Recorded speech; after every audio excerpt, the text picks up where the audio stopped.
welcome to this episode of Cali and Craig Talk. I'm Cali. And I'm Craig. And today we are joined by two super amazing guests. We have Alex and Steven here with us, who are the owners of two super special bookstores. And we're going to talk with them a little bit about what makes their stores different from some other bookstores that we know and love. So welcome to the show, Alex and Steven. Hello.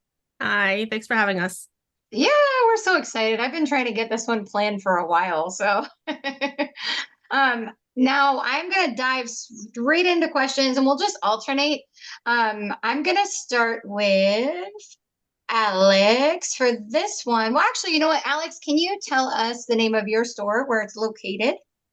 My store is called Common Ground Books. It is an LGBT feminist banned bookstore, and we are located in Tallahassee, Florida. Sweet. And Steven, same for you. Huck and Puck Books. We are located in Whittier, California, and we are your neighborhood LGBTQIA plus neighborhood store. Awesome. And your store just opened. You just found a new location, right?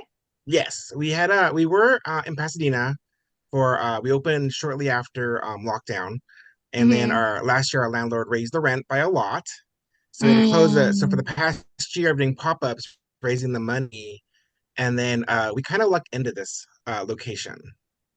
Oh, wow. Well, congratulations. We were so excited that you guys found a new home. Craig and I couldn't wait. And when we saw the pictures, it looked like the opening went really well. So congratulations. Thank you. Yeah, absolutely. All right. So Alex, I am going to start with you. Why did you choose to open this bookstore? It's a slightly long story, but I will do my best to condense it. I mean, I think like any book lover, like the idea of having a bookstore and coffee shop, that was like the childhood dream. But yeah, I mean, I thought about it back when I was like in college and things like that, but that was in the mid 2000s, so I'm dating myself there a little bit. And I graduated and my dad was like, that is a terrible idea. And honestly, at the time it was. Because like Amazon was taking over the world, online bookstores were the thing, all the independent stores were closing. For anybody who doesn't know, because I came across a couple people in my town that did not know this, Amazon started as an online bookstore. That's all they. Oh, you didn't know that either. I did not know that. Yeah, Amazon started as an online bookstore. And so anyway, graduated in 2008 and, everything crashed. So, it's a good thing that I didn't do that. But I went around, did my work, did an office job. And then honestly, with COVID and everything, I got burnt out and I couldn't do it anymore. And so I was like, you know what, if I'm going to do this at any point, it's going to be now. And then when I was in college, there was a little independent LGBT bookstore in the town, and I loved it, and it was amazing. And in Tallahassee, I'd lived here for almost a decade at that point, and there was a complete lack of like an LGBT hub here. There's pretty good. I mean, everybody thinks of Florida, they're like, oh, like MAGA everywhere, like it's complete conservative wasteland. That's not true. Tallahassee is actually a very, very liberal city. And there's a lot of LGBT people here. But there's still a very big lack of resources. And so there was an LGBT bookstore here back in it closed in 97. So it's been a while. It's been a minute. And one of my friends had just posted randomly just on Facebook, hey, is there a place I can buy a pansexual flag in town? And my sarcastic reply was, no, it's not June. And that was like, and honestly, that just got the ball rolling in my brain. I was like, we need something. So I was like, if I'm going to do this, I'm going to do this now. And so I might as well try and fail rather than not try at all. I agree. That was back in fall of 21. And we're surviving. So yeah, awesome. Man, I love that story. And I find there are pockets in Florida. Like there are pockets of difference. Like there are some extremely liberal cities, and then there are ones that are just not. So I totally agree with you there. Definitely. Yeah, I totally agree with you there. All throughout the South too. Like there's places that I know, like if I'm walking in here, like I'm not gonna hold my wife's hand. I'm not gonna do this. I'm going to wear a hat over my rainbow colored hair and and bring as little attention to myself as possible. But there's other places where you learn where you're perfectly safe. But I'm super glad that you started Common Ground Books, and I love the story. So thank you for sharing that. And you obviously did a great job because the store is still here. It is amazing. We're surviving. Yes. I wouldn't say that we're like thriving, but we're surviving. So, I will take it. You're smiling and the store is still standing. So we're going to call that a win. Yes. And Stephen, same question for you. Why did you choose to start Huck and Puck Books? I kind of sort of stumbled into it. Like Alex, the idea of owning a bookstore is always kind of a cool thing. Like when I lived in San Diego, there used to be a bookstore on there called the Obelisk. And I remember like when I first moved to San Diego, I tried to get a job there, and it was such a small store, they weren't hiring. And unfortunately, Obelisk is no longer around. So it's been on my mind for a long time. And then the shop we had in Pasadena originally was not a bookshop. It was a nerdy themed fandom type of store. And as I've mentioned before, I work in film doing wardrobe, so I used to make a lot of the product for it. And then when lockdown happened, we kept the store there, but like it was shut down for a year. And when we were able to finally reopen again, we never got our customer base back. And I had been wanting to do something different anyways. And so we had started getting some books in there from other authors because I knew other authors. So I started reaching out to them saying, hey, can I carry your book in my store? And they were super excited about it. So we had a small selection. And then I was like, why don't we just turn into a bookstore? Let's see if we can do that. And I started looking up other queer bookstores in the LA area and was shocked to find out there weren't any. We used to have two bookstores. One of them closed a long time ago, but the most famous one that most people have heard of is called Circus of Books. And the owners have been around since, I think that bookstore had been around since like the 70s. And they closed about a year or two before lockdown. Wow. And in name, Circus of Books still exists. It was bought out by somebody else, so it still exists in name, but it's not a bookstore. It's something else. But what is it? Can we say what it? I don't care. This is rated explicit. You could say whatever. Okay, great, cool. I wasn't sure. What is it? I want to know. Okay, so Shishi LaRue, who's a very famous porn director, bought out Circus of Books, and it's basically a sex shop. They have about a dozen books in the store, but the rest of it's a sex shop now. But they said the name Circus of Books because it's name recognition. I'm not throwing shade. Like it's a really cool story. I've been in there. It's kind of cool. Yeah. Yeah. But yeah, so I was like, well, I'm gonna go ahead and do the bookstore. So we started trying it out, and it just started building up. The bookstore did a lot better than my fandom store ever did. Wow. And I had authors starting to reach out to me about doing book signings. I remember like Adam Sass sent me an email saying, I just moved back to LA and I saw that you guys at the bookstore and I want to come do a signing. And I was just like, Adam Sass knows who I am. Oh my gosh. This is very relatable. And then a friend of mine's up in the Bay Area had somebody she knows who tracks all the queer businesses in California. And then she was to inform me that he had told her, I'm the only queer bookstore in Southern California. Wow. Which was shocking. And there are bookstores that are queer owned, but they're like regular indie bookstores where mine is the titles are specifically queer. Yes. So that's what makes it unique to everybody else. So when the landlord raised the rent and we had to shut the store down, I was just like, I can't let the business go out of business because I'm the only one. So for I've been doing pop-ups all over the place. Like I've been like these different events I've been trying to find. And then with the opening of the new location, it happened really fast because it kind of happened surprisingly. So basically what happened is the shop has actually merged with another business. So the two of us are sharing the same space. So in Whittier, there's a shop called Uptown Plants. And then they also go by Costa Verde, LA. And it's a plant shop, but the store itself isn't just plants. They have a lot of like art and a lot of handmade things from a lot of local artists. And so I've been doing events there because they do like poetry slams there. Oh, cool. They have like live music and like DJs and stuff on the weekends. And so we had talked about merging the two stores together. He presented the idea like, hey, you want a space in the store so you guys can finally have a home for the shop. And so it just happened really fast once we did it. So Mhm. yeah, so now we're permanently there. And it's nice because when I don't know if Alex went through this too as you opened your business, but like when I first opened the original store, I did it by myself and it was exhausting and it was hard. And it's nice doing it again with somebody else, with a group of people who are there helping out. And it's not just me. Like I can like not be at the store today and someone's there running it. It's a Yeah. very nice feeling. So Yeah. yes, that's how we end up. So I kind of stumbled into it. And like I said, when I first started, all the books we carried came directly from authors because I just reached out to people. I'm like, can I carry your book? And they're like, sure. Hmm. And then I Yeah. eventually, figured out how to do distribution and kind of just grew from there. That's really awesome. I love both of your stories. This is so fun.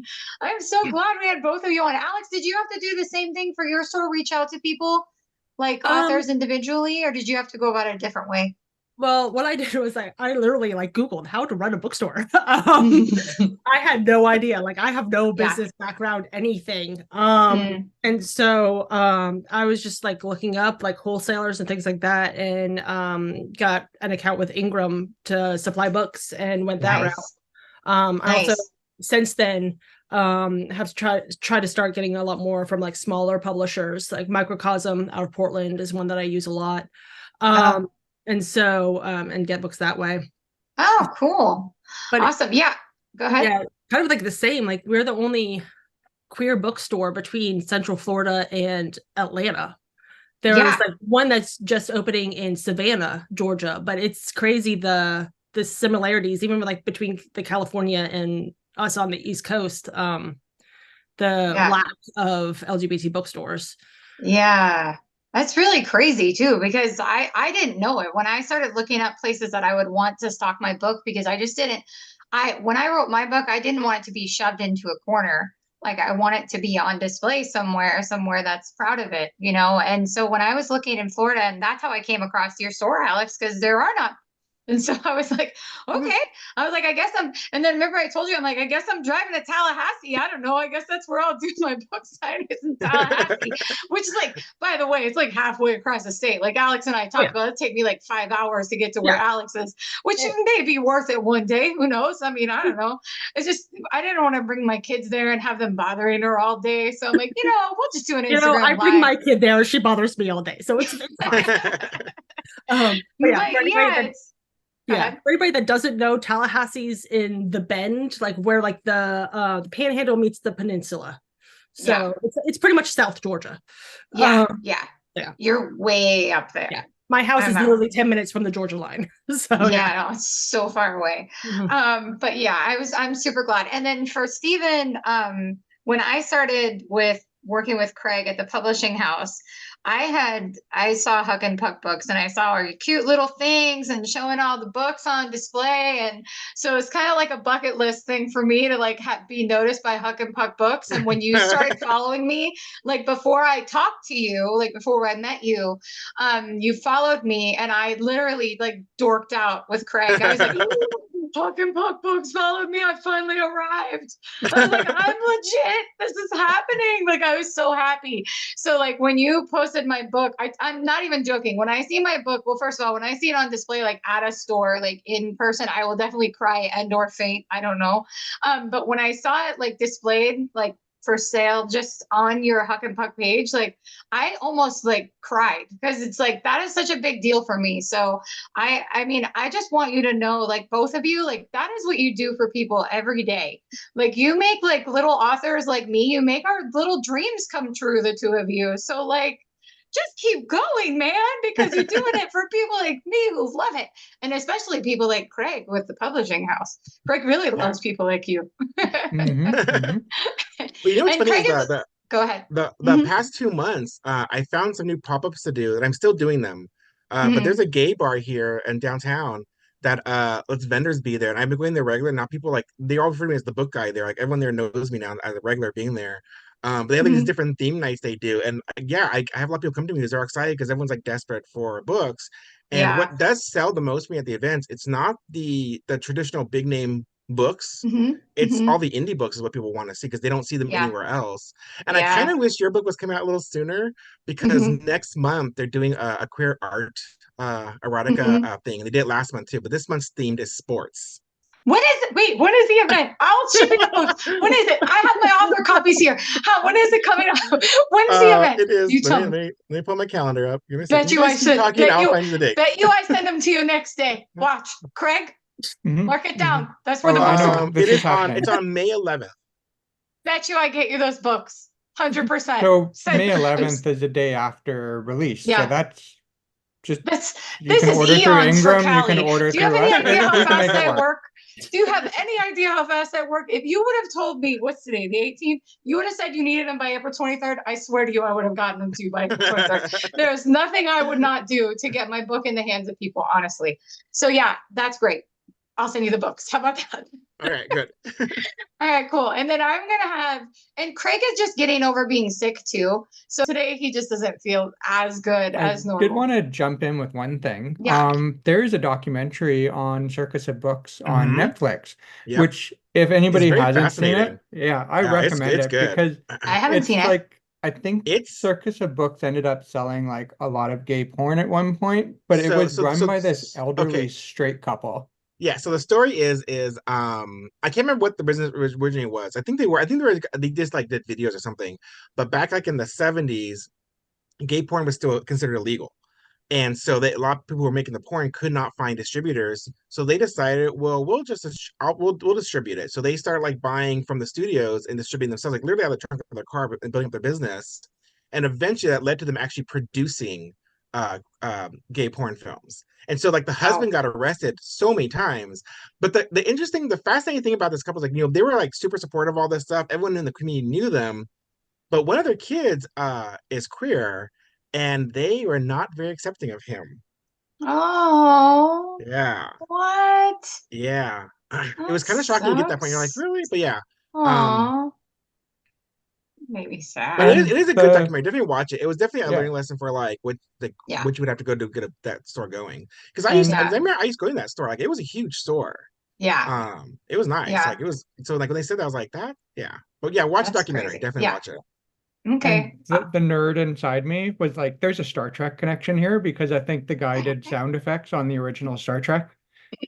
I don't remember, probably though. My friend pitched it to me. It's like, oh yeah, this guy did sound on Star Trek and now he sells gay porn. You have to watch it. Wow. That's how it was pitched to me. That's not he gave you two things you needed.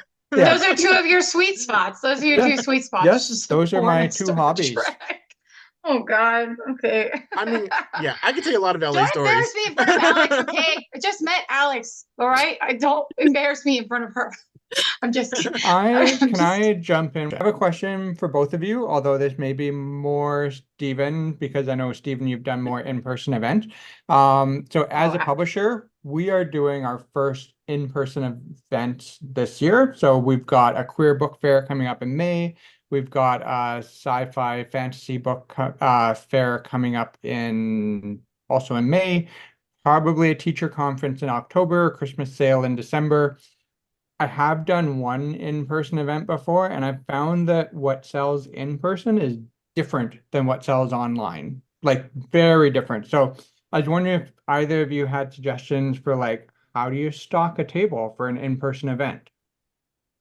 That's very broad, I realize. Yeah, I mean, because we do some pop-ups as well, and we do other things like that. And it's just, honestly, it's very hit or miss. Like, especially like we have our second Pride coming up this weekend, and we learned last year what sells, what doesn't sell. And so we're like, okay, we're leaning more into the books this year than, anything else, because we were the only vendor there selling books. And so that's what we sold. We didn't sell the flags. We didn't sell like a lot of stickers and things like that. Well, we sold a lot, but it wasn't the moneymaker. And so honestly, it's a lot of just random guessing, even when it comes to like what sells in the store, like which ones become the best sellers and which ones are the flops. It feels so random. So as from our perspective. With me, it's a learning thing. A lot of the events I do are repetitive. Like I do the Queer Mercado every month, and I do Precinct, the nightclub on every week. So you start seeing the patterns of what people like over it. And I've been doing this for over a year now, doing the pop-ups. And yeah, what you sell in store and in person is different. And online, I'll be honest, most of my sales come from the pop-ups and in store. I don't do a lot of online sales. Same. And that's actually low Mm, for me. Yeah. And so, mm, well, actually, I take it back. I did really great online sales in the beginning, but then a mhm. certain person bought out Twitter, and then all my online sales literally crashed because Uh, Twitter's where all the advertising for that kind of stuff was. oh no. So yes, that's after that, yeah. But for my market, what I have learned is a lot of the like for me, it's a lot of the horror and the sci-fi does really well. And Yeah. because I do Mhm. because I do a lot of events in LA itself, in East LA, all my Latino books, all my Black author books, particularly Black fantasy, I cannot keep those in stock. Mm, My sapphic stuff, it always looks like I don't carry sapphic titles. I do. They're gone Mhm. immediately. yeah. So Yeah. those are what my big sellers are. Like I said, it depends on the event that you do. Mhm. But Yeah. yeah, that's I what I have agree. learned with mine. Yeah. And like when I do Horror my and displays, I don't know if you've seen the nonfiction. photos of my display. Like I use these wooden crates because Mhm. A, I can use them to like carry the books from my car to the event, and then I just flip them up and they become shelves. So it's Oh, easier. that's smart. But Yeah. I use the hardbacks as display pieces. I use like the traditional books as hard as things because they're recognizable to a lot of people, so it gets people attention. Like I'll be honest, and this is not throwing shade. Heartstopper is no longer a big seller for me. It was when the show first came out. Could not keep Mm-hmm. it. Like I was one of the few stores that still had them in stock when the show came out Mm-hmm. because I Mm-hmm. pre-ordered for the Mm-hmm. show. But people get excited, they see it, and they're like, "Ooh, it's Heartstopper." And they get excited, and they see that I have it, but they don't buy it. You know. Uh, So I would have mm-hmm. certain titles I would put up to get people's Mm-hmm. attention and bring them over, and then they see everything else I have on the table. I got you. And that And kind then of, oh, go ahead. Oh, Mm-hmm. and then also because I'm kind of because I've worked retail forever, Mm-hmm. and I'm very much a math and numbers person. I actually Mm-hmm. have a formula I use to figure out how many books stick with me to events. Oh, yeah. Wow. I take the cost of the booth, Mm-hmm. multiply that by 4. Okay. I divide that by the average cost of my book, take that number, multiply by 4, and that's how much product I have to take with me. What does the four Because you don't signify? because What's this the has to go four? back to when I used to do back when I used to do my other events, my other Mm-hmm. space sell that had to do with cost. Okay. Yeah. So that's how I originally used to do my stuff. Now that I know how with the yours is pricing for books is different than our cost for pricing. But Mm-hmm. because of what the standard discount is, I basically now I take the booth cost, I multiply Mm-hmm. by 2.5, and then I multiply that by 4, and I divide that out by the average cost of books. Because you always want to take more than you're gonna sell so you don't run out during the show. Yeah, I got you. I mean, I'm it is not a nice. numbers person. It is nice to sell. I've had one show I did. It wasn't a book. It was back when I was doing the nerdy stuff. I did a Star Trek Mm-hmm. convention. I Mm-hmm. went with 10 crates of product. I came Mm-hmm. home with one.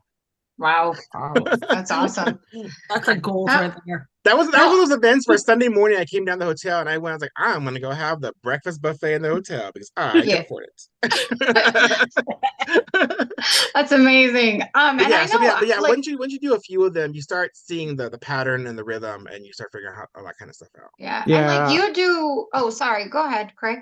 Oh, yeah. The only thing I was going to say is our first event is May 5th, which is just a 4-hour event. And then our next event starts May 17th. It's a 3-day event. And so Oh, like I like the I need multi-day to events plan better. for 4 days, having never done this before, because I I think don't know if I can get replacement books in between the two events. We'll see. We'll see. so you have to plan when you have multi days. It's a little easier. Like it took me a while to get used to 1 day events because I was just doing conventions with the nerdy stuff. I wasn't used to doing these 1 day pop ups. That had took me some Yeah, adjustment.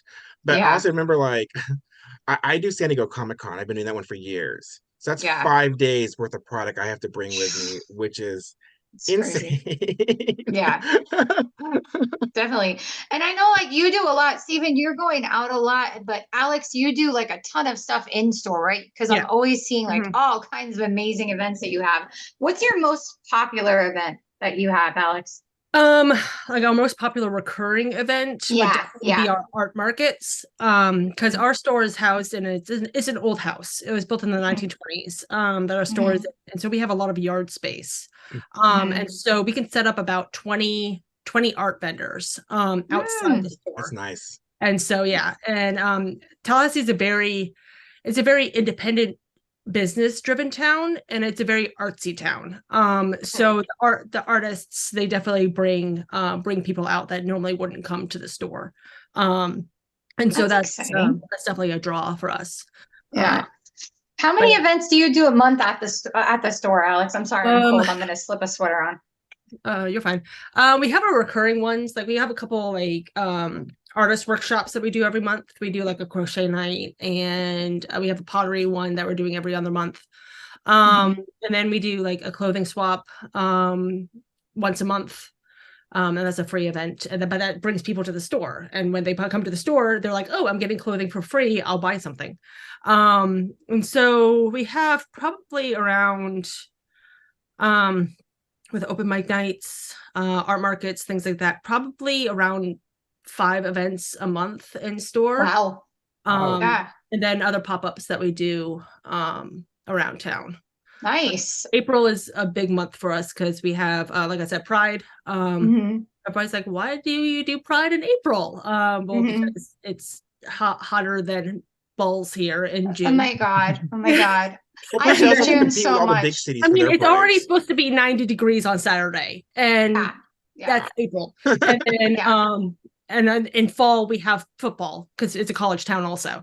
So we in April. And the next weekend after, we have Independent Bookstore Day, which we get together. There's 7 independent bookstores in town, and so we do a crawl between all of them. And every store, they can enter a raffle to win prizes and stuff. And at the same time, that same weekend, there's another festival here called Word of the South, which is the big music literature festival that's in one of the big parks here. So we'll have that Independent Bookstore Day going on at the same time, which is gonna be fun. Oh my gosh! Yeah, you are gonna be busy. My 5-person staff. So yeah. God. I will sleep in May. So we have the other like events like that around town as well. But yeah, so we try to do the in-store is a lot easier than going out other places. Yeah. Well, and you have the space, so that's really nice. You know, Stephen, I think I know the answer to this. I just want to ask it just so that it's recorded so everyone knows. You're still going to do other events outside of the store, right? You're still going to go to off-site events too, right? Okay. I'm gonna continue those. Like the ones at the club are great, and not just just for something, but just advertising for the store. People don't know the store exists, then that's how you find out. Plus, I just really enjoy doing the events. It's kind of just nice getting out and seeing people. I love events. So but I'm gonna keep doing them. Like I have most of the year planned out. Like the bigger events I have is we have QCon here in June, which is a queer comic book thing. It's only for one day, but it's gonna be over in West Hollywood. So I'm doing that one. There's a gamer event we have called StrategiCon that they do 3 times a year on the I think it's on Memorial Day, Labor Day weekend, and I can't remember the third one. Veterans Day weekend. And that one, the people who run it said I'm the exclusive bookseller for that one. Awesome. So that's nice. So so I had that one. And then of course I have San Diego Comic Con's my other big one. And then we also have an event here in November called Lost Con, which is an event for like readers and like fantasy readers and literature. And that one actually, I did for the first time this past year. And that one was amazing. I was kind of shocked. The first time I got there, I'm like, I don't think this is my crowd. But I did really well. It's kind of funny because when I do my booth, it's not like my banners. It's like that's how I put up. It's not obviously queer when you walk by. Like you don't see rainbow flags. I get a very simplistic display because I have to haul the stuff in my car. But I have always noticed that at conventions, especially conventions that are predominantly not queer, all of our people walk by and they'll just pause and look back and they're like, "Are these queer books?" And I'm like, they're like, yes, gauge it you out. have found your spot. Like they just know the vibe.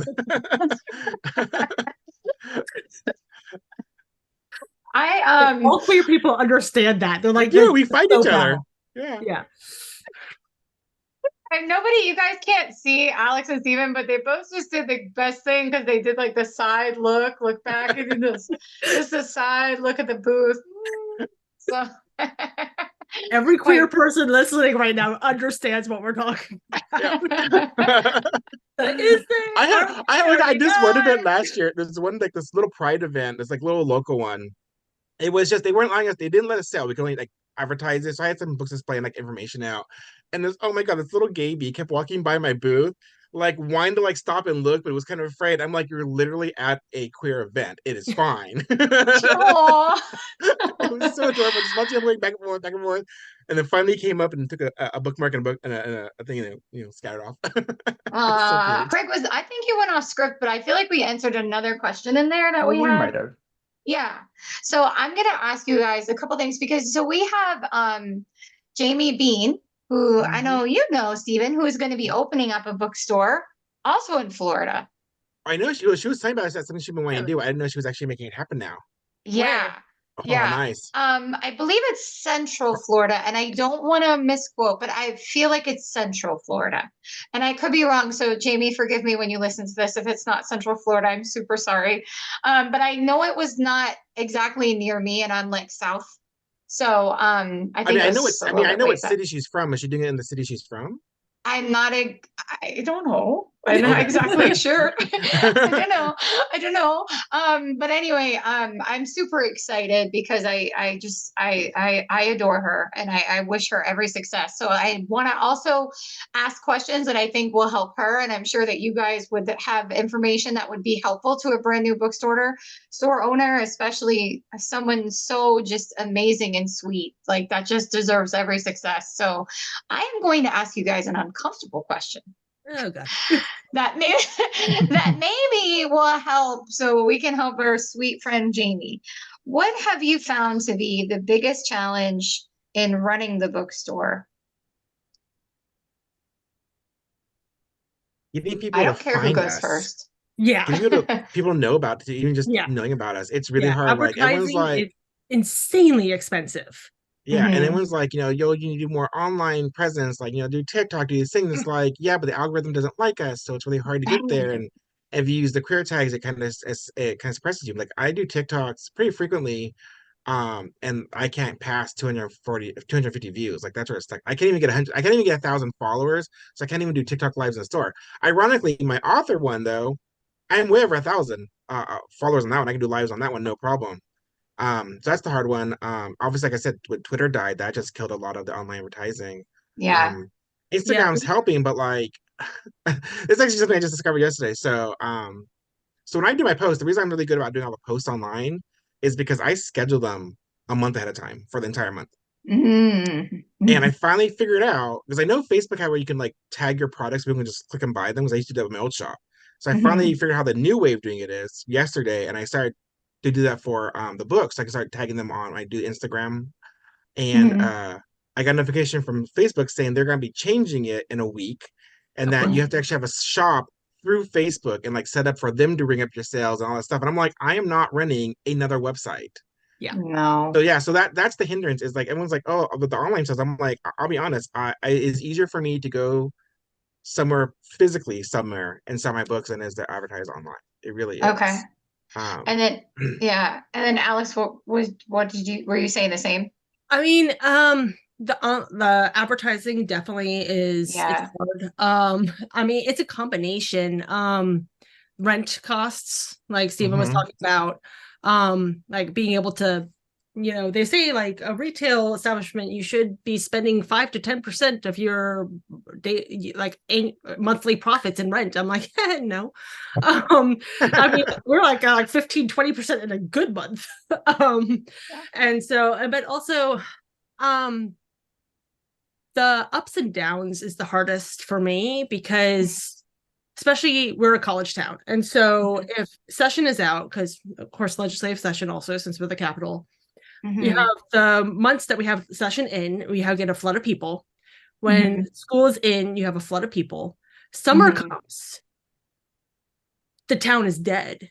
So you're going 2-3 months barely making it, having to cut hours, things like that. We're planning to be open weekends in July, and that's it, because the town dies. The students are gone. So anybody who works at the university, they take vacation time. Families take vacation time. Like literally, like there's nobody here. Like I could drive down the year. That's the only time of the year I drive near the university. Okay. But I say university, like there's only one. There's actually 3 colleges here. So it's the not knowing any given month how much we're going to make. That's the hardest part. Yeah. So, because it's very variable.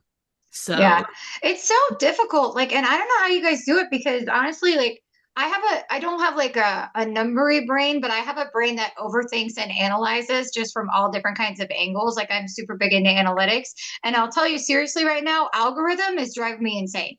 I cannot understand algorithm to save my life. And I swear to you, like Craig and I, that's like 30% of our conversation every day. Because I'm like, okay, I'm going to run this test. I'm going to post this way. I'm going to post this way. And let's see what happens. You know what? There's no freaking rhyme or reason to it. There's like no way to figure it out.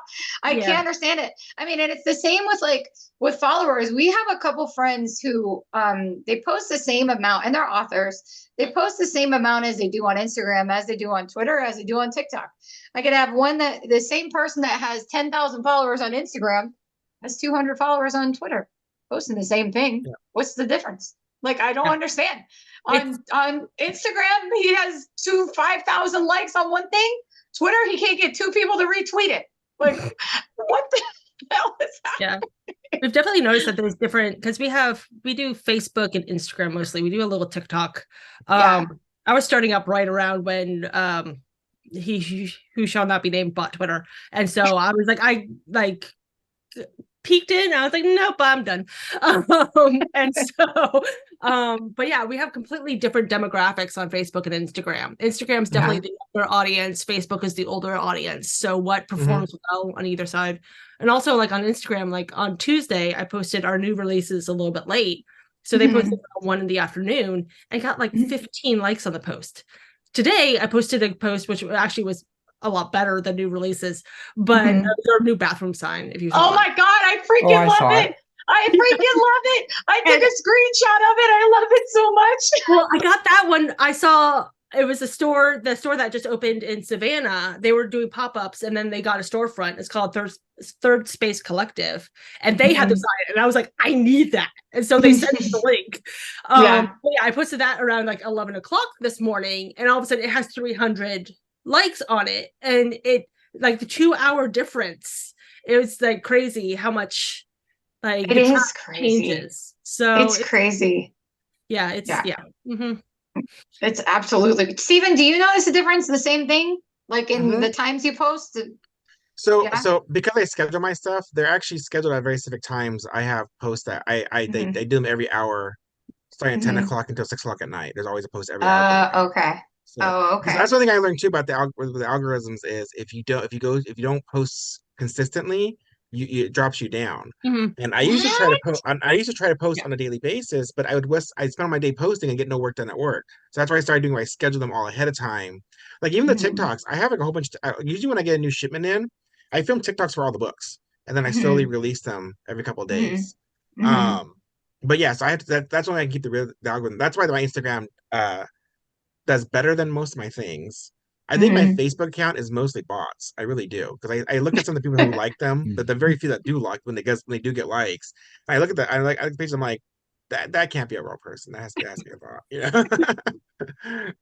So I don't really pay attention to the Facebook stuff. I use the Facebook mostly for making the web pages. But also because I can use the Facebook to schedule Instagram. So, so I guess I have scheduled for that. Even Twitter, I have scheduled times. Twitter, you can schedule really far in advance. So I guess the advice for a new store owner would be, so what we collectively decided is that they should post very often. Yes, very frequently. And in the morning times. But also too, don't do it by yourself. Have some kind of help. Well, hopefully, I'm sure. Hopefully everyone has a helper. Craig has a helper. She shall not be named. But can't do without her. Thank you. That was my birthday present. All right, now, Craig, pick a question, because there's a lot of really good questions here. Yeah. And Alex, are you okay on time? I know we have a little one. Yeah, she's in bed watching her tablet, so she's happy. Isn't the tablet the greatest thing ever? It's the greatest thing ever. Who's just like, no, she won't have any screen time. I said the same thing. She was literally like 6 months old. I was Yeah, like, no, me too. Oh, me too. And you know what? I use it for potty training too, so everyone can kiss it because you know what? That freaking worked. I was like, here, take this. The kid, you know what, was potty trained within like a freaking week. And she had like the little thing and she was done. And I was like, this is the greatest day of my life. I'm a genius parent. So everyone can hate me all they want, but you know what? Potty training was done in a week. So Craig, question. Sure. So I am finding that, yeah, well, like you mentioned, we're kind of answering all the questions before we even Mhm. ask them. So I I'm know, jumping they're ahead to near perfect the end guests. here. They're perfect. Yeah, this is amazing. So I would like to know, this is also personal interest being a publisher. What types of books would you like to see more of? Oh, this is the question I was waiting for. Yeah. Yes. Sorry. well, honestly, the two books that I actually just sent out a survey to our customers saying, like, just how can we make our store better? Pretty much, the two books that come up that most often that people want more of are Arrow Ace characters, or even just Ace characters, Arrow characters, Yep. and Poly books. I'm getting a lot of Mhm. poly asking recently. Yeah. Yeah, and honestly, there's a big lack of those. Also, And the ones I find tend to be very fetishy. yeah. Yeah. Yeah, because I try to steer clear of those ones, Yep, same. and I end up with like 3 titles on my shelves. So that, and then also when doing some research for a customer, I noticed that there is, when it comes to, because honestly, romance is one of our biggest sellers. When it comes to sapphic romance, it's very white. And so having more diverse characters in romances would definitely be helpful. We have The Reign of Ruth, which we sent to you, Stephen. But Alex, I really should get you a couple copies of that book. That was written by one of our authors. Her name is Jazel Faith. We actually had her on the podcast. She's only 17 years old. And the book is freaking amazing. And it's a sapphic, and it's just like, it's freaking cool. Makes It's me like jealous. it's witches. Okay, well, first of all, she wrote a book when she was 12 and got it published. So, like, I don't even. Once again, I had a goal to be published by the time of 30. I'm now 38, and I don't want to cut off because I know Stephen, you need to answer the question too. But also, yeah, 12 years old, just so well spoken, so well mannered, just an amazing like team player. Like I love that girl. She's just an amazing person. awesome. But yeah, she's awesome. And she's right. She just finished something else. I told her the other day, I was like, send it to me so we can check it out. Give it to me first. So, but Stephen, do you find the same things that you guys wish you could see? You want the same? Yeah, definitely for a sapphic, I definitely need books that are not white. Definitely, yeah, because most of the ones I come across, Yeah. I have like whenever I do events, I always put Collide by Stephanie Shea right up front because there's a black model on the cover, because they are hard to find. One of the things I get a lot of people wanting is fantasy by black authors, like fantasy type of books and high fantasy stuff. Those are big ones also. And just anything like Latino, I just have that's just my marketplace anyway. So I definitely need those too. But yeah, well, we have but Stone Black Feather authors Fang definitely a coming lot. out. That's Stone Feather Fang is That's on it's on my website. You have that? Yeah, that It's one's on good there. too. Yeah. And that's his debut novel too. So we got a lot of we actually have a ton of debut novels coming out. I have a question for Mine you is one. guys. Why do Yeah. you guys have your release dates on Fridays? Because I like Friday, because Friday's when I want to party. No, I don't know why. So No. Tuesday we is generally It's release Tuesday date. and Friday. Tuesday and Friday. we used to release on Tuesday because that's when like all the books get released, but that's then you're competing with like the big traditional publishers for the spot on the Amazon bestseller list. So big publishers release on Tuesday. Indie publishers tend to release on Friday, at least when I set this schedule years and years and years ago. So we do Fridays. But now we're doing Tuesdays and Fridays because we have so many releases coming out. So actually we do Tuesdays and Fridays now. How many releases did we just say we have coming out within the next 3 months? I think we have like 13, but it's probably more like 15 to 17 in the next 3 months. Yeah. Within 3 months. So like, yeah, we gotta like double up sometimes now. But yeah, it's all exciting. But that's why. You hate Fridays for releases, Stephen? It makes it hard for me to do my newsletter that releases on Tuesdays, my new releases. So I'm always like, it's not out yet, but then the next week it's already out. Interesting. Do you do a newsletter too, Alex? Do you have a newsletter? we do a monthly newsletter. Mhm. But yeah, we just post every Tuesday our new releases on socials. Mhm. I got you. But yeah, Tuesday's our new release day. So Tuesday's new release day. I got you. Well, I'm gonna be Maybe I late. should Sorry. switch back to Tuesday. Once we get through this Easy, bulk, easy. once we get through Easy. like the 3 months, we could try switching back to Tuesday. We could, but also like if they said, what if they would have said Thursdays is their favorite day? Then when we switch to Thursday, we gotta do, it's okay. Gotta That's do what true. works. That's true. Gotta do what works. It's okay. We'll figure it out. But maybe, maybe. Right now we're just so Or crazy. If we did instead of us there we go. accommodating them, they could switch it to new release Fridays. Absolutely. I agree. I Right. think so. Yeah. But But I have some very specific clients that come in every Tuesday for their new releases. I have the thing that I wanted to ask too was about and I think I missed the opportunity where it fit better in the conversation, so I'm just going to ask it. But in store, what do you find sells the best? And is it the same as what you sell at the events that sells, or do they sell differently? I think we kind of touched on it, but like Alex, for your store in store, what do you sell the most of? It's variable. Okay. But generally our best sellers are nonfiction. Okay. Really? Romances. Yeah, nonfiction, and especially at pop-ups. We pretty much take nonfiction to pop-ups. Which is that one floored me. I was not expecting that. I'm floored. Yeah. Mm-hmm. Wow. I think also I mean, I'm going off theory here, but because we're a college town, that's one reason why, because a lot of people read it for classes, for research, things like that. And it's a very like analytic town kind of.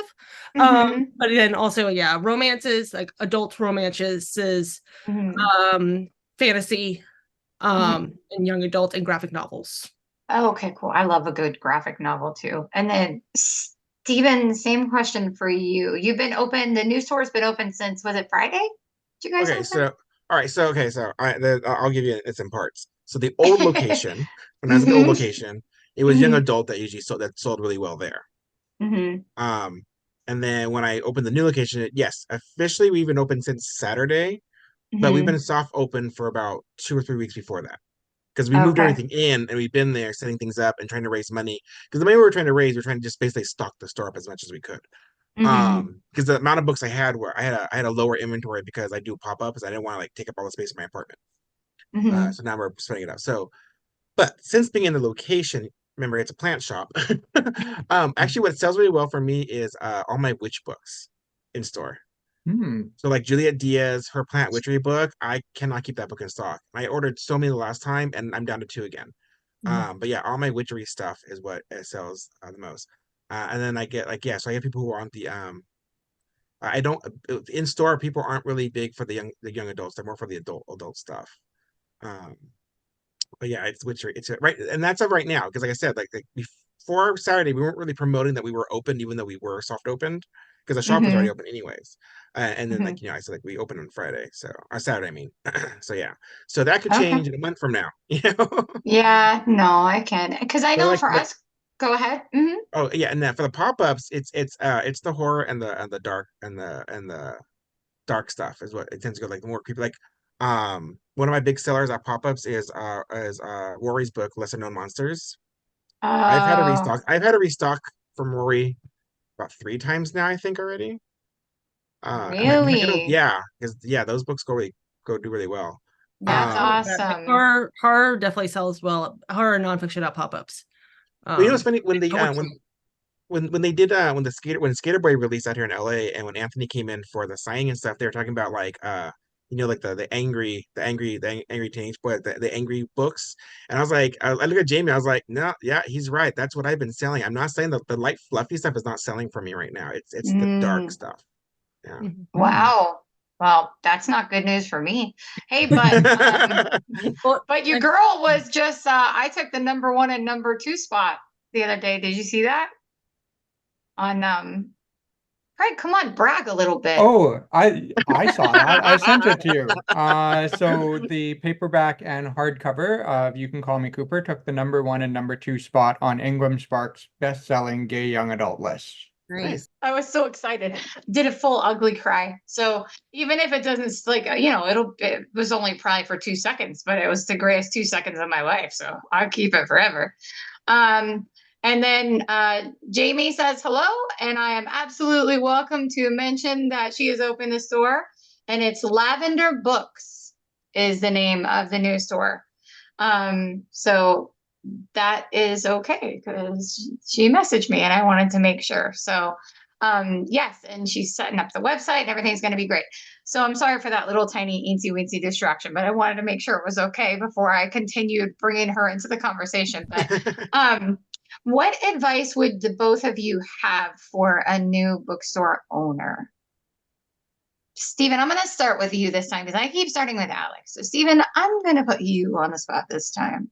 I like to ask Alex first because give me time to think about my answer. Well, if you want, whoever wants to go first can go first. I would say build up your store online before the doors open. You know, when I first created Huck and Puck, I didn't announce it that I was doing it. I locked down the name. I made sure I could get all the socials with the name. I had all that stuff locked down. I started building up the website and getting all ready to go before I launched, and it was already full of books before I even announced that we were doing it. So, and then I started like promoting everything online heavy. So I'd say definitely like just like out there and get people to know who you are, like following all the authors are going to carry and stuff like that. So yeah. But just make it just so that when you start announcing, people are already seeing your stuff. Okay, well, that is good advice. Yeah, and I know that's really good advice. So just make sure everything is set up first. Mm-hmm. Yeah. Okay. And Alex, same question for you. Yeah, I mean, we did something similar. Like, we didn't set up like the online store, but I was promoting on like Facebook and Instagram and posting on socials for a good few months before the storefront opened. So yeah, that was definitely helpful because it got that excitement level up for when it actually did open. But I think my main advice would like be not to make assumptions about what will sell. Yeah, that was. It honestly still floors me. Like the things that I thought would sell when I first opened did not. And it was the things that I wasn't sure. I was like, just got on a whim. That's what went. And it's still like, even now with like new releases, like it's a gamble. I'm like, I don't know which one of these will sell. Yeah. And so the like hyped book isn't always the one that flies off the shelf. Okay. So yeah. It's really interesting to like I said, like I was not expecting the store to be heavy on nonfiction and poetry as some of our bestsellers, but yeah, my brain didn't take into account that FSU has a really strong poetry program and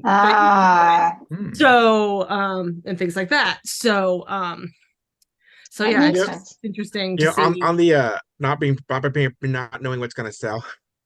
When I first started doing this, one of my very first events I did was called Colexicon, and it was over in Anaheim. Okay, yeah. So when they came up to me during Comic-Con, asked me to vend at the following year, and I was like, oh yeah, that'd be really great. I'll totally do that. And so I did, and then I saw their promotions for it. The way my brain worked, it was advertised as a queer woman, trans, non-binary media event. So I zeroed in on the trans and non-binary. So I got all those titles. And then when I got to the event, nope. My Sapphics were gone halfway through the first day. I had stocked up on the wrong books. Oh my gosh. Yeah, funny story. I was supposed to go to Lexicon in 2020, and you know how that how that went down. Yeah, the year that I did was the last. Yeah, so I did it. Would have been not this past year, the year before. It was the last year they did it. That was in Anaheim. So I guess it usually was in Vegas something. Yeah. And I kept messaging them last year saying, hey, when you guys gonna do this event again? I really want to do it again. And finally they responded saying, yeah, it's gonna be coming up. We will send you information. It's still nothing. I'm like, okay, it died, right? Like they just died, right? That's all it is. It's just died. Which is sad. It was a great event. It was a lot of fun. Yeah, I was supposed to go for the first time in 2020, and then lockdown happened. I was like, dang it. It was like literally the week after lockdown happened. It was supposed to be, or something like that. Oh my gosh. And that's the luck. I have a couple more that I really got to ask, and I want to ask them fast because I know you guys got to go, so I apologize. But I'm curious about new adult and how either of you feel about new adult being a relevant category for books. Well, I didn't quite understand that question when I was reading it. So is it a genre between young adult and adult? It is. The way I've understood new adult to be is new adult is it's in the style of young adult, except you can swear and have sex in it. Like it has like, because there's the rules for one young adult which you cannot show, but you can show them a new adult, and usually it's like college age kids, and they're people in their 20s as opposed to teenagers. Okay, so the one book that that kind of fits that would be Fourth Wing, which is not an LGBT book, but if you all have read that one, it's definitely the style is young adult, but it definitely has the adult content. So yeah. There is actually a book literally called New Adult, which I think is funny. Is there? Yeah. I'm just curious because we have a lot of feedback from people, that say like this should be new adult, this should not be young adult, or this is too mild for this. This is too for this. Blah, blah, blah. So my book, I classified it as new adult. As new adult. Okay. Yeah, that was. Because it doesn't really fit the other genre, so to me, it made more sense for new adult because it didn't really fit the other genres, and I was like, it's not definitely not young adult, but yeah, so mine's just classified new adult. Yeah, I had I don't really have any other way to ask it. It's just whether you think it's like should be a category that exists or not, or do you think it should just go from young adult to adult? Like it's just more whether like you think that it's necessary to have a new adult category. I think new adult is because there is a style to how young adult books are written, and the people really do like that style. But if you go young adult, like there's things you just can't do in young adult books. But if you do a new adult, and the problem is when people market those books as young adult when they're actually not meant for that age bracket, even though people outside that age bracket absolutely read those books. So yeah, I do think there's a need for that category. Okay, interesting. Yeah, I don't know. Craig and I go back and forth on it whether we think filing all this information away. Yeah. So is there anything that authors or publishers can do to support bookstores? So how can we, as a publisher and author, help you in what you do? Yeah. Okay, I'll go first. Yeah. For me, I think with publishers, it's let us know when what titles are coming. I am on social media looking for people announcing my new book's coming out on the date, and I will literally screenshot it so that when I sit down to add books, I can look to see it's available yet. Or even if like when Cali, wait, not Cali's book, whose book was it? Oh, was it your book? Oh no, it was the Gods and Boys, that one. Like you guys mentioned that when I wanted to add it, but it wasn't showing up in England yet, but you were able to send me the information. Like if you can send us the information, we can just create the listing. Even though it's not Ingram yet, because especially if we can get it directly through you, so that would be really helpful. Just like, but the big thing is just like let us know what books are coming out, so we can add them. And then like with me, like when I do posts, I do try to tag people, and I will say as what I have learned for myself, what helps me is when the authors who I'm tagging for the books and even the publishers, when they reshare that because they have a bigger feed of people that I don't reach. But they can send it to us because I'll see authors who are very supportive of indie books, but then when they do their posts for the books, they say go to Barnes and Nobles to reserve, and it's like, could you mention us too? Yeah, that's true. That's really true, and that's a good point. Craig, we should probably add those links to the website. See, you just brought something up to us, Stephen, that we hadn't even thought about. Yeah, we hadn't even thought about that. Like I'm being honest, we hadn't thought. Now I'm like, oh my God, Craig, we're the worst people in the entire world. Oh my God. I mean, I could make a category on my website literally for your guys' specifically published books, and then you can link it directly to that page, and it's all your guys' books that I carry.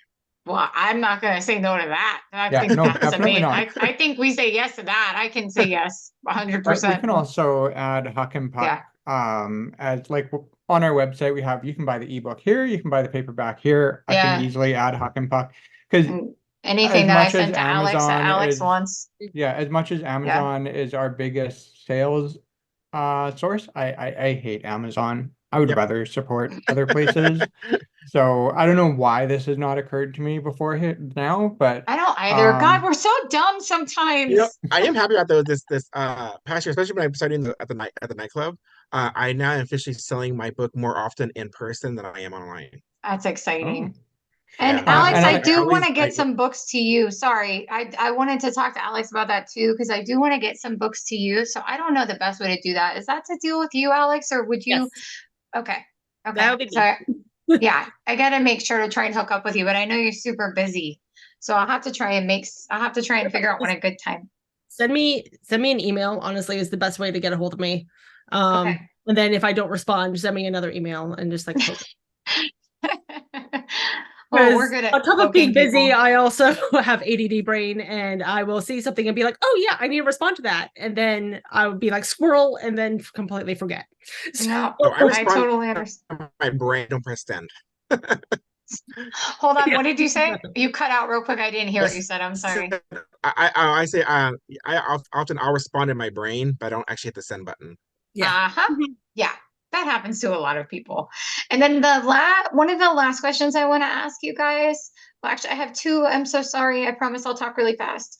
Memberships for your stores. Do both of you offer memberships or like different types of programs? Alex, what do you offer Yeah, so for we have a Common Ground? membership program, and it's like a monthly membership program, and it like ranges from like $3 a month to I think $60 a month is the highest level. Nobody has that Okay. level, so I think that's what it is. But we like offer like little things at every level. Like if you do the $10 membership, you get a sticker sent to you every month. $20 pin, enamel pin. 45 you get a book, a new release book that we like pick for you based off like the genres that you like to read. And so just kind of like an incentive to get some like to get members, and for us to get a little bit of like that steady income that we know is coming. Yes. Yeah, absolutely. And it's a good way to like be able to support an independent bookstore even if you don't live in Tallahassee or in the surrounding areas. So That's our I was curious. Did you have that? And then Stephen, do you have memberships or no memberships? Is it Patreon now, right? I currently don't have the Patreon I have right now is currently for myself. I don't currently have a membership for the thing. The website has the ability to do that. I'm still trying to figure out how to do that. I got the idea of doing a Patreon that is set up as a book club type of thing. Where we would have the book that's going to be for the month, and that's actually like they'll get the book sent to them. And then also have it available like different levels of like people get in the store for a book club meeting, or they can do like do the online thing. So I'm trying to figure out how to make that work. But yeah, but like the purchase area discounts like that. The website has that capacity. I just can't figure that part out. Well, maybe coming soon. For now, just go buy books. I mean, that's the best way, right? It's just buy the books, I guess, right? Yeah. And then the last question would just be, are you guys, so I know I reached out to both of you, and I'm going to be doing Instagram lives with both of you, unless you decide you don't want to do them after this with me, because this was so horrible. But are you guys open to authors reaching out to you to do Instagram lives generally? 100%. Yeah. Like going back to your last question of like how authors and publishers can like help support independent bookstores, that's like probably my number one answer, is because it helps get word out about the store. It helps get word out about the book. It's honestly a very mutually beneficial relationship. So yeah. Awesome. I'm super looking forward to it with both of you. And Stephen, you said same thing too, right? Same for you? Yeah. Absolutely. Like I have like some of the book signs, indoor book signs we had was because people reached out to us about if we could do a signing at the store. So yeah, I would totally do like even like during lockdown, I did a lot of Instagram lives with people. So yeah, those are great. Okay, awesome. Well, I'm super looking Also, forward to it. I also have a thing on our website for there's a Google Doc on our link tree for authors to submit their books for us to carry. Like they can give us information to see about carrying their books. Oh, very cool. And then for you, Alex, if someone wanted you to carry their books, would they just email you? Yeah, I'm probably going to do what Steven does and come up with a form, but it's easier because you get the emails. It's just like it's too much where the form keeps everything in one spot. Yeah. You can go through. Yeah. It's much easier. I've been like all about the Google Forms right now. So yeah. The only downside is sometimes you'll get an author who wants you to carry the book and you want to carry their book, but you cannot get it. Like I have one author right now who's local who wants me to carry his book, and I'd absolutely carry his book, but it wasn't on Ingram for the longest time. And I kept telling him it's not on. He's like, well, it should be. I'm like, okay, I know you're saying it should be, but it's not. And then when it finally was up there, I don't know if you've seen this with some of the self-published authors. The discount was 5%. And I'm like, I can't carry that. I really can't. I want to, but I can't. So we're trying to work it out for me to get the books directly from him, so I can carry it. But yes, that's a tricky part sometimes. Like that's why I get my books directly through Rory. Also, is the same thing. All of Rory's books were listed at 5%. It's like I would love to carry your books. There's a few authors I want to carry. I'm just trying to figure out how to get their books. Like Dean Cole, I will get those books. Oh, that's what we're reading. We're reading. Craig and I are reading Dean Cole right now. We're reading Capturing Magic right now. I'm gonna get those books. Yeah. So far we really like it. Yeah, and I've read his first book. I can't remember the name of it. Something Ghosts. I really enjoyed that one too. Yeah. Chasing Ghosts. Chasing Ghosts. That's what it was. Yeah. We're on Capturing Magic. When I read that book, I was obsessed. I'm like, where's the second book? And there's often I'd be like, Dean, where's the second book? Where's the second book at? Yeah. We screensavers, write your book. Oh my gosh. He makes these little like YouTube videos. They're like ambiance videos. Oh, I haven't seen them. Oh yeah, they're pretty cool. They're nice. I'll put them on sometimes when I'm writing because it's just very relaxing. They have different themes he does. Oh, no, I have not. Have you seen them, Craig? I've never clicked the link, but I'm aware of them. Yeah, I'll have to check them out though. Yeah, we'll have to check them out. Oh, well, thank you guys super, super much. Was there anything else that you guys want to add about your stores? Oh, you know what? I know what you can add. I already know. Answer my own question. All right. So I think that when we wrap up, we usually make our guests do the final thought of the day, and Craig usually instructs them. But I'm giving you guys a heads up, okay? So you know it's coming in about 10 seconds. So start thinking for your last piece of advice for listeners at home. But before that, I would think it would be great if you could tell people where they can follow you and find information about your stores. So whichever one of you would like to go first. So all my socials are at Huck and Puck Books. Okay. I kept them the same, so it's really simple. The website's www.huckandpuckbooks.com. So I'm pretty easy to find. Nice.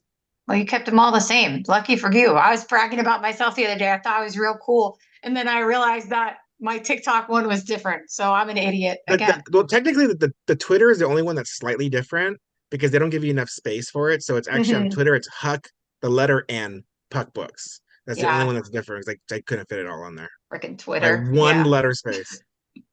Yeah, and I'm never calling it the other thing either. I'm going to call it Twitter forever too. All right, Alex, what about you? Where can people find you? It's the one thing that's okay to dead name.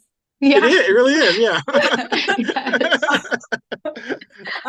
Yeah, it's pretty much the same thing. We have Instagram, Facebook, and TikTok, and Common Ground Books. Okay. Yeah, and then awesome.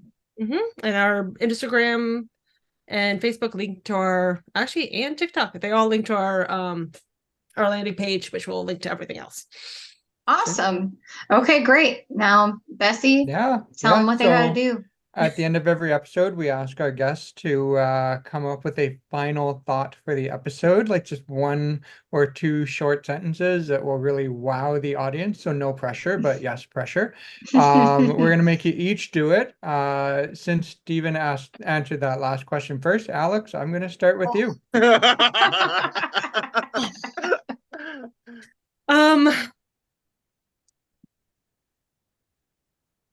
Honestly, I just think it's so important to have queer spaces and to have that queer representation. One of the best things about having the store, as difficult as it is to have a small queer bookstore in pretty much middle of nowhere, Florida, is when people walk in, especially younger people walk in, and their faces just light up because they've never seen so much queer stuff in one space before. They've never seen so many queer books. They've never seen so many rainbow flags.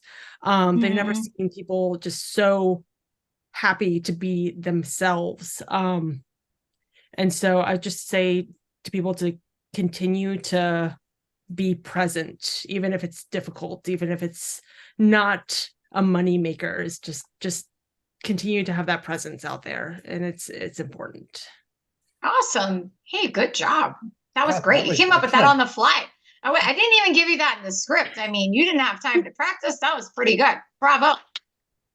So Well done. now, Stephen, pressure's on. It is. Yeah. I actually was looking at some of my old quotes that I've saved that are really funny. I was like, I have a funny quote I can use. Oh, okay. So I would collect quotes, like out of context quotes I used to post on Twitter on a different account. Mm-hmm. And I was trying to find one that would actually be good for this, but none of these are really working. All right. I'll just wing it. All right. My advice would be if you don't think you can do something, fucking do it because you can do it. Honestly, like I wanted to do a bookstore forever and never thought I could do it, and now here I'm doing it.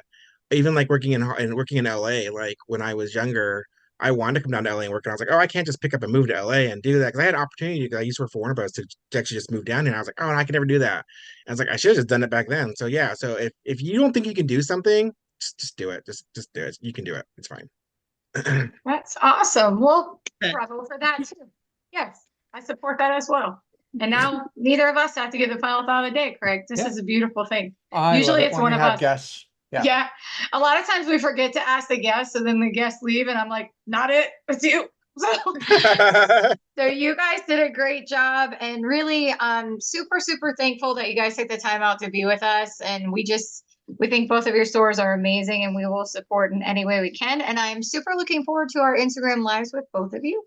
Because we'll both be there. Yeah, because I'm dragging the bestie along too. So it'll be both of us. Yeah, and that's it, right? I think so. Yeah.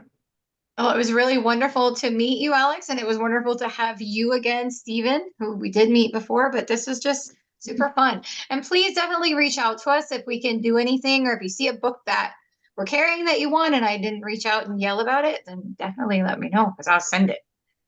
Okay?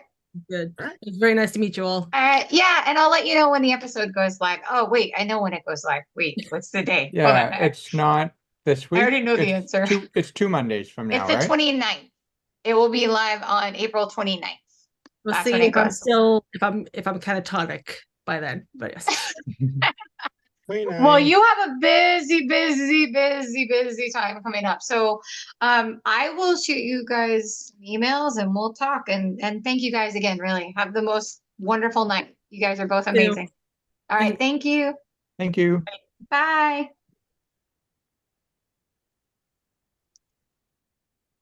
Now it's time for coffee with Cali and Craig. That was super fun, Craig.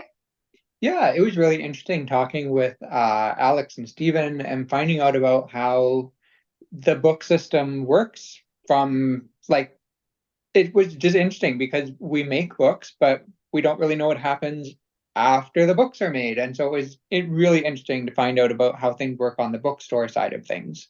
I know, and they're both such lovely people. I had so much fun with them. I wish we could have talked to them for longer, but I'm super grateful that they took the time to spend with us. And I hope that everyone that is looking for a small bookstore will support them. And I love that they both offer like so many unique things at both of their stores. I think they both are they're just great. I don't know. I could talk about them forever. So I really, and I'm looking forward to doing our lives with them too. We have lives with them coming up in yes, that's right. a little under 2 weeks, I think we'll have lives with them. So, and on our next episode, we are making poutine.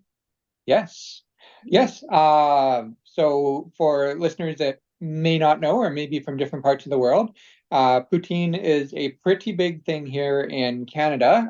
So I often tell Callie what we're getting for dinner when we go out for like fast food, and it's like, oh yeah, we're at A&W, we're having poutine. We're at Wendy's, we're having poutine. We're at McDonald's, we're having poutine.